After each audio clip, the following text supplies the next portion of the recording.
Question number आपके पास में 13 है, बोर्ड पीवाईक्यू यहाँ पर है। इंपॉर्टेंट क्वेश्चन है, बोर्ड एग्जामिनेशन में आ चुका है। सरप्राइज मत होइएगा अगर आपसे ये क्वेश्चन यहाँ पर बोर्ड एग्जामिनेशन में पूछ लिया जाए तो। हेलो, अभी तक हम कैपेसिटर में 2 पार्ट्स यहाँ पर कंप्लीट कर चुके हैं क्वेश्चंस के, और तीसरा पार्ट जो है वो बहुत ही इंपॉर्टेंट यहाँ हम स्टार्ट करने जा रहे हैं, dielectric filling in the capacitors. यहाँ मैं आपको बोलूंगा इंपॉर्टेंट है, इसे मिस नहीं कर रहे हैं कि डाइलेक्ट्रिक्स को यहाँ पर आपको फिल करना है और कैपेसिटेंसेस को कैलकुलेट करना है। हम स्टेप बाय स्टेप कैलकुलेशन यहाँ पर समझने की कोशिश कर रहे हैं। Important question on dielectric insertion in a capacitor. तो आपके पास में यहाँ पर एक कैपेसिटर दिख रहा होगा और इसका कुछ प्लेट एरिया यहाँ पर ए मान सकते हैं। बीच में आपने यहाँ पर एक डाइलेक्ट्रिक, एक मीडियम को यहाँ पर फिल कर दिया विद द डाइलेक्ट्रिक कांस्टेंट के। तो यहाँ पर इसका डाइलेक्ट्रिक कांस्टेंट कितना दे रखा है, यहाँ के गिवन है। तो आपको यहाँ कैपेसिटेंस की वैल्यू कैलकुलेट करनी है। आप डायरेक्ट कैपेसिटेंसेस भी ऐड यहाँ पर कर सकते हैं। ये सारे कैपेसिटर्स जो है यहाँ पर 3 बन जाएंगे, 1 2 3, और ये सीरीज में आप ऐड कर सकते हैं। बट डायरेक्ट अगर हम सिंपल स्टेप बाय स्टेप समझे तो C = Q/V, मतलब हमें यहाँ पता है कि कैपेसिटेंस निकालने के लिए आपको यहाँ पर पोटेंशियल को कैलकुलेट करना पड़ेगा। तो इसकी कैपेसिटेंस को फाइंड करना है। तो क्वेश्चन है कि फाइंड करना है C को, मतलब कैपेसिटेंस यहाँ पर क्या आना चाहिए after the insertion of dielectric. तो C = Q/V। अब पोटेंशियल डिफरेंस को यहाँ पर हमेशा लिखा कैसे जाता है, एक एंड से दूसरे एंड पे यहाँ पर आप चल रहे हैं तो ये पॉजिटिव एंड मान लेते हैं और ये नेगेटिव एंड यहाँ पर मान लेते हैं। तो पोटेंशियल को हम यहाँ पर कैसे लिख सकते हैं कि इलेक्ट्रिक फील्ड में आप यहाँ कितना चल रहे हैं। तो इलेक्ट्रिक फील्ड यहाँ पर क्या है, देखो जहाँ कुछ भी लिखा हुआ नहीं है वहाँ एयर मान लेना, और एयर में यहाँ प्लेट्स के बीच में इलेक्ट्रिक फील्ड आएगी σ/ε0। तो एयर के लिए इलेक्ट्रिक फील्ड σ/ε0। वैसे यहाँ पर भी एयर है तो इलेक्ट्रिक फील्ड σ/ε0, और यहाँ मीडियम है तो यहाँ नीचे लिख देता हूँ σ/k। मीडियम आ गया तो k/ε0। तो σ/k/ε0, तो पहला σ/ε0 और फिर यहाँ पर σ/ε0, एयर जहां पर है, और जहां मीडियम आ जाए σ/k/ε0। तो V = यहाँ पर कितना आने वाला है, तो पोटेंशियल डिफरेंस को आप यहाँ कितना लिख सकते हैं, इलेक्ट्रिक फील्ड में आप कितना चले σ/ε0 इंटू आपका x प्लस का, यहाँ पर कैसे लिखेंगे σ/k/ε0 इंटू t। तो σ/ε0 इंटू x और σ/k/ε0 इंटू t। तो इलेक्ट्रिक फील्ड में जितना भी हम डिस्टेंस ट्रेवल कर रहे हैं, जैसे इलेक्ट्रिक फील्ड ये रही और इसमें हम चले कितना x, फिर यहाँ पर देखो अगली इलेक्ट्रिक फील्ड σ/k/ε0, फिर हम चले कितना t। तो जो जो इलेक्ट्रिक फील्ड में डिस्टेंस आप चलते जा रहे हैं वैसे वैसे पोटेंशियल बनता चला जाएगा। Actually it is potential difference between the 2 points. इन दोनों पॉइंट में पोटेंशियल डिफरेंस होता है। फॉर्मूला यहाँ अगर डायरेक्ट लिखें तो इलेक्ट्रिक फील्ड में एक एंड से दूसरे एंड में कितना आप चल रहे हैं, बट यहाँ पर बीच में पोटेंशियल बदल रहा है तो टोटल पोटेंशियल बना रहे हैं V1 V2 V3। तो यहाँ पर आप देख सकते हैं σ/ε0 इंटू x, फिर σ/ε0 k/ε0 इंटू थिकनेस आ गया t, और फिर σ/ε0 into d minus x minus t। तो यहाँ पर ये आपके पास में पोटेंशियल की वैल्यू निकल के आ गई, दिस इंटू दिस, और उसी को इससे मल्टीप्लाई कर दें। अब यहाँ पर हम σ/ε0 को बाहर ले लेते हैं, तो σ/ε0 आ गया बाहर, अंदर कितना आ जाएगा x प्लस t/k। तो x प्लस t/k और प्लस का कितना आ जाएगा d minus x minus t। तो d minus x minus t, तो ये d माइनस x माइनस आपके पास में आ जाएगा t। अब यहाँ पे आप चेक करें, जो कुछ कट सकता है काट देते हैं। देखिए x से x यहाँ पर कैंसिल हुआ, तो इसे आप लिख सकते हैं σ/ε0 और t/k प्लस का d माइनस आपका यहाँ पर t, और ये आपका पोटेंशियल डिफरेंस है। और sigma is actually charge per unit आपका यहाँ पर एरिया। तो Q डिवाइडेड बाय, जो भी चार्ज मान लेते हैं प्लेट्स पे डिवाइड कर दो एरिया से, तो सिग्मा को आप यहाँ पर लिख सकते हैं चार्ज अपॉन एरिया। तो ये Q/A ε0 t/k प्लस का d माइनस का t। तो ये आपका पोटेंशियल की वैल्यू निकल के आई, और इस पोटेंशियल को उठा के इसके नीचे रख दीजिए, that is the capacitance after the insertion of dielectric. तो ये हो गया आपके पास में Q, और दैट इज Q/A ε0 और t/k प्लस का d माइनस का t। तो यहाँ पर आप देख सकते हैं Q से Q कैंसिल हुआ, तो इसे लिख दिया A ε0 अपॉन t/k प्लस का d माइनस का टी, और ये है आपके इक्विवेलेंट कैपेसिटेंस की यहाँ पर वैल्यू। अब इसमें यहाँ पर एक हम ट्रिक लगा सकते हैं। देखिए वैसे तो यहाँ डायरेक्ट मत लिखिएगा, अगर डेरिवेशन है तो पूरा परफॉर्म कर दें। कैपेसिटेंस से भी हो सकता है। आप ये देखो पोटेंशियल हम ऐड कर रहे हैं V1 V2 V3, तो दीज कैपेसिटर जब इनकी पूरी पूरी प्लेट्स कनेक्टेड है, कुछ डाइलेक्ट्रिक पूरा ऐसे कंप्लीट प्लेट एरिया के साथ भरा हुआ है, तो सीरीज कॉम्बिनेशन है V1 V2 V3, क्योंकि यहाँ पर सीरीज में पोटेंशियल ऐड होता है। आप कैपेसिटेंस से भी यहाँ पर बना सकते हैं C1 C2 रेसिप्रोकल का सम बना के। बट आप देखो अगर हमें कैपेसिटेंस लिखना हो तो डायरेक्ट कैसे लिख सकते हैं, अगर फॉर्मूला है A epsilon not by D. इस तरीके की डाइलेक्ट्रिक फीलिंग यहाँ पर अगर होती है तो कैसे लिख सकते हैं, A को यहाँ A epsilon not by D में आप चेक करो, आपने लिखा A का A, फिर लिखा एप्सिलॉन नॉट, और D यहाँ पर जब आप लिखने जा रहे हैं डिस्टेंस, तो आपको लिखना क्या है, मीडियम को देखना है और ये देखना है एयर जो है वो कितने के अंदर यहाँ प्रेजेंट है। तो देखो एयर जो प्रेजेंट है वो एक तो x में प्रेजेंट है और एक d minus x minus T में प्रेजेंट है। तो पूरे में एयर कितने में यहाँ पर प्रेजेंट है, तो हम बोल सकते हैं कि d में से अगर मैं t हटा दूं तो वहां पर एयर होना चाहिए। क्लियर है, अगर आप d में से t को माइनस कर दोगे क्योंकि यहाँ पर मीडियम है, तो d में से t अगर जाएगा तो वहां आपके पास में एयर आनी चाहिए। तो यहाँ पर देखो फॉर्मूला जो कैपेसिटेंस का था A एप्सिलॉन नॉट, अब एयर कितने में थी, d माइनस टी, मतलब d में से ये वाला स्लैब हटाना है, तो डायरेक्ट लिखा d माइनस टी, इस d की जगह d माइनस टी, और इस d माइनस टी में एयर है इसलिए डिवाइडेड बाय 1। देखो इसके नीचे अगर मैं थोड़ा समझाऊं तो 1, और प्लस का यहाँ हमें समझना है कि ये जो आपको दिख रहा है इस वाली ये हिस्सा और ये वाला हिस्सा ये तो जा चुका, और ये वाला आपका डाइलेक्ट्रिक वाला मीडियम वाला हिस्सा है, और इस डाइलेक्ट्रिक वाले के अंदर आप बोल सकते हैं थिकनेस कितनी यहाँ पर है t, और इसमें यहाँ पर क्या है डिवाइडेड बाय यहाँ आपके पास में कितना आ जाएगा मीडियम, जो कि देख सकते हैं k, मतलब A एप्सिलॉन नॉट तो ऐसे लिखा डायरेक्ट अगर लिखना हो, लेकिन हमें स्टेप बाय स्टेप चल रहे थे वैसे समझा, और A एप्सिलॉन नॉट, और यहाँ पर आपके पास में MCQ आ जाए तो आप देख सकते हैं, और D की जगह पे हमने लिखा एयर कितने में थी, तो D माइनस टी में एयर है डिवाइडेड बाय 1 प्लस का, और यहाँ पर आप देख सकते हैं मीडियम कितने में है T डिवाइडेड बाय यहाँ पर आपके पास में K, that is the capacitance. जो देखो मैच कर लो इससे डायरेक्ट यहाँ पर आपके सामने आता है। क्वेश्चन 10 आप देख सकते हैं आपके पास में वही कैपेसिटर्स यहाँ पर अटैच है, और तीन जो है वो यहाँ पर आपके पास में मीडियम फिल कर दिए हैं K1 K2 और K3, जिनमें थिकनेसेस T1 T2 और T3 यहाँ पर आपके पास में है। सेम पैटर्न यहाँ पर है। क्वेश्चन को परफॉर्म करने के लिए C इक्विवेलेंट कैलकुलेट करना है, find the equivalent capacitance after the insertion of dielectric. तो स्टेप बाय स्टेप यहाँ पर चल रहे हैं। तो C इक्विवेलेंट अगर निकालना है तो Q डिवाइडेड बाय आपको यहाँ पर V कैलकुलेट करना पड़ेगा, और V कैसे कैलकुलेट यहाँ पर करेंगे, इलेक्ट्रिक फील्ड में आप यहाँ कितना चल रहे हैं, तो पहले वाले के केस में आप यहाँ क्या लिख सकते हैं, sigma by K1 epsilon not, मतलब पहले इलेक्ट्रिक फील्ड बना रहे तो एयर होती तो sigma by epsilon not divided by K1, तो sigma by K1 epsilon not, दूसरे लिखना है तो sigma by K2 epsilon not, और तीसरा लिखना है तो sigma by K3 epsilon nought. तो पहले वाला sigma by K1 epsilon nought, sigma by K2 epsilon nought, तीसरा sigma by K3 epsilon nought. तो पोटेंशियल यहाँ पर आपने मतलब इलेक्ट्रिक फील्ड यहाँ बनाई। अब पोटेंशियल कैसे लिखेंगे, इलेक्ट्रिक फील्ड में हम कितना चल रहे हैं, तो देखो जो भी इलेक्ट्रिक फील्ड आपने बनाई मीडियम से डिवाइड करना है बस आपको, एयर होता तो सिग्मा बाय एप्सिलॉन नॉट और मीडियम है तो K1। अब इलेक्ट्रिक फील्ड में कितना चले उससे मल्टीप्लाई करते जाइए, sigma by K1 epsilon naught into thickness T1, फिर कितना चल रहे हैं sigma by K2 epsilon naught into T2 plus का sigma by K3 epsilon naught into आपके पास में T3। यहाँ पर आप सिग्मा बाय एप्सिलॉन नॉट को बाहर निकाल लें, अंदर कितना आ जाएगा T1 बाय K1 और प्लस का T2 बाय K2 और प्लस का T3 बाय K3। तो T1 by K1, T2 bye K2 और T3 बाय आपका यहाँ पर कितना आ जाएगा K3।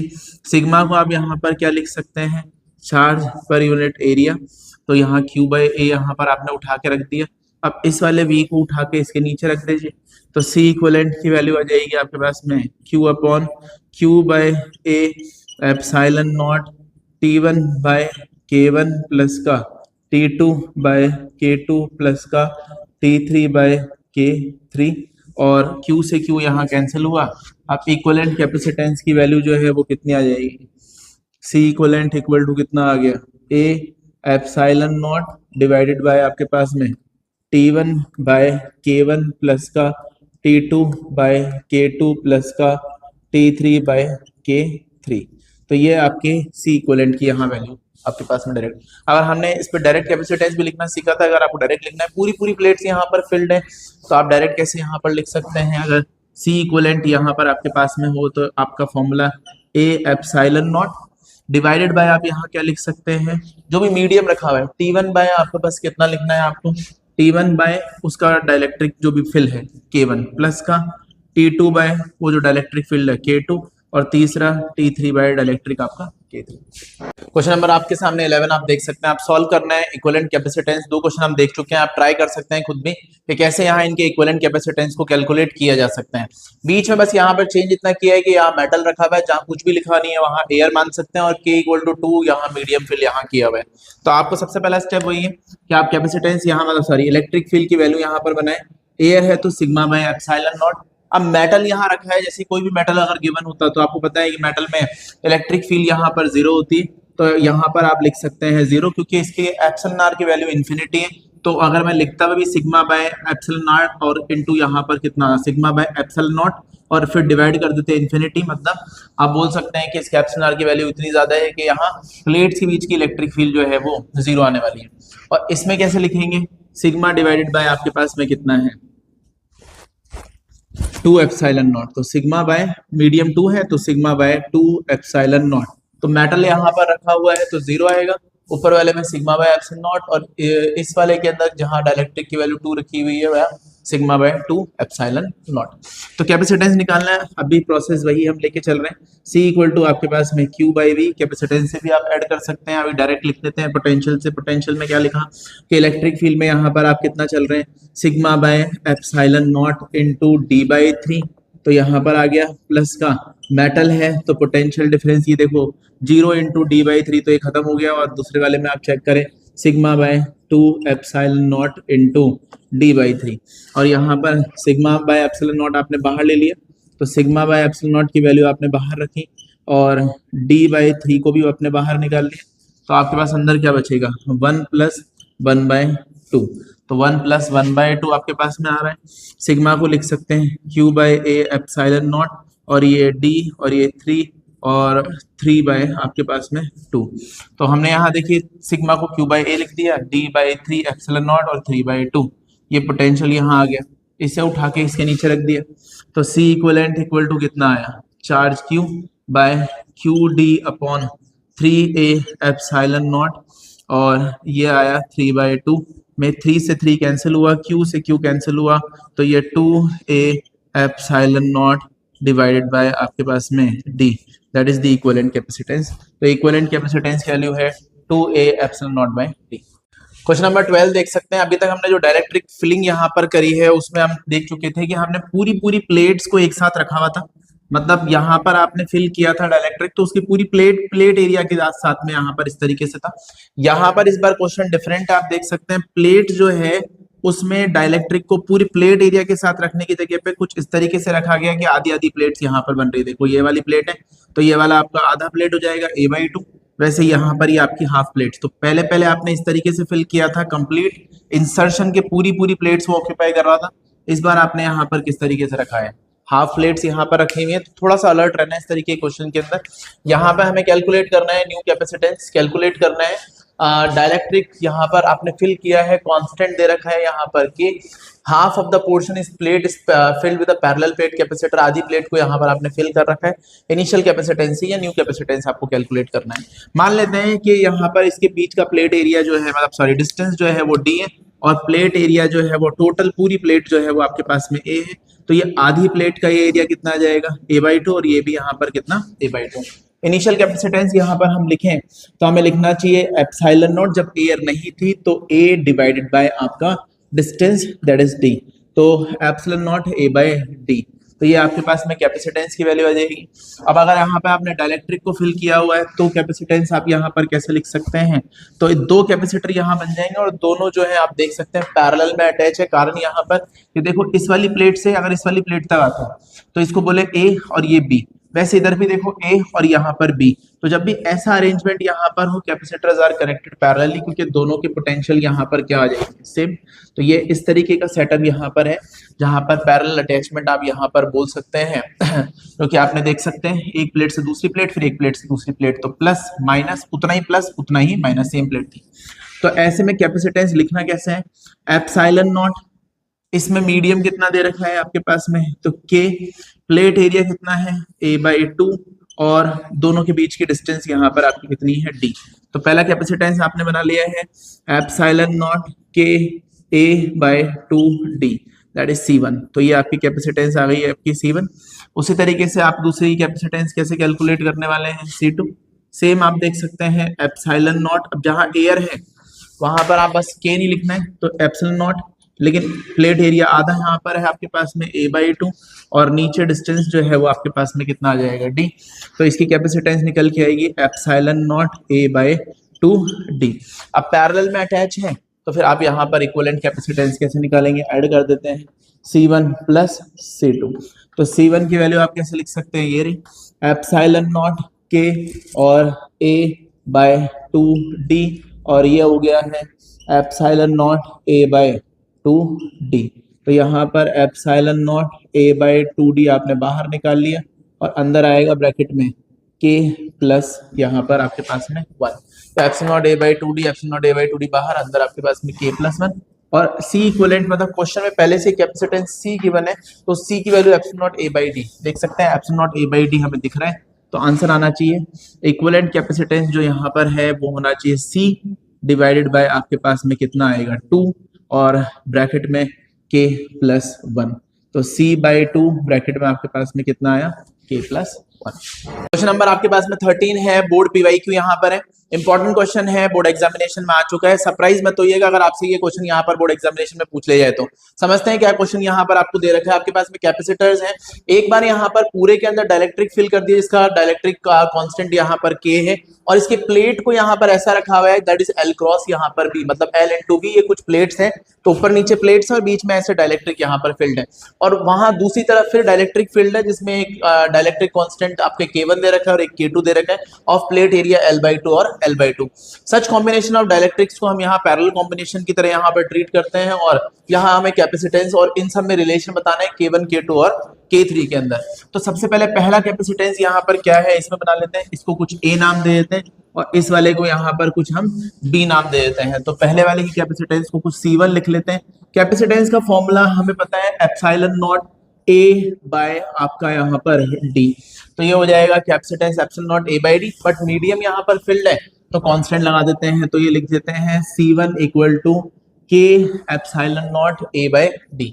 अब K का यहाँ K लिखा, एप्सिलॉन नॉट का एप्सिलॉन नॉट लिखा, और आप बताएं एरिया को यहाँ पर आप क्या लिख सकते हैं, प्लेट एरिया कैसे बनेगा, L और ये रहा आपके पास में B, L इंटू B, तो ये प्लेट एरिया बन जाएगा L इंटू यहाँ पर B, एरिया बना लिया, डिवाइडेड बाय यहाँ पर आपका D, that is the capacitance जो यहाँ पहले वाले के अंदर होना चाहिए। फिर यहाँ इन दोनों में कैपेसिटेंस हम पहले ही बात कर चुके हैं कि यहाँ पर देख सकते हैं कि प्लेट्स को कुछ इस तरीके से रखा गया, और बीच में डाइलेक्ट्रिक यहाँ ऐसा फील्ड है, और अगर ऐसा रखा जाता और ऐसे डाइलेक्ट्रिक भरा जाता तो ऐसे जब भी रखा जाए प्लेट्स देखती है पूरी प्लेट एरिया के साथ में डाइलेक्ट्रिक फील्ड नहीं है, तो यहाँ पर आप देख सकते हैं such a combination is called parallel combination, और पूरी प्लेट्स मतलब कुछ ऐसा कि देखो प्लेट एरिया के साथ पूरा आ रहा है, तो यहाँ पर ये सीरीज कॉम्बिनेशन। बाकी कंपटीशन सेगमेंट में हम ढंग से इसके रिलेटेड बात करेंगे, अभी आप इसको नॉर्मली समझ सकते हैं कि इस तरीके के कैपेसिटेंसेस को पैरेलल कॉम्बिनेशन की तरह ले सकते हैं, और पैरेलल में हम कैपेसिटेंस डायरेक्ट यहाँ पर ऐड कर सकते हैं।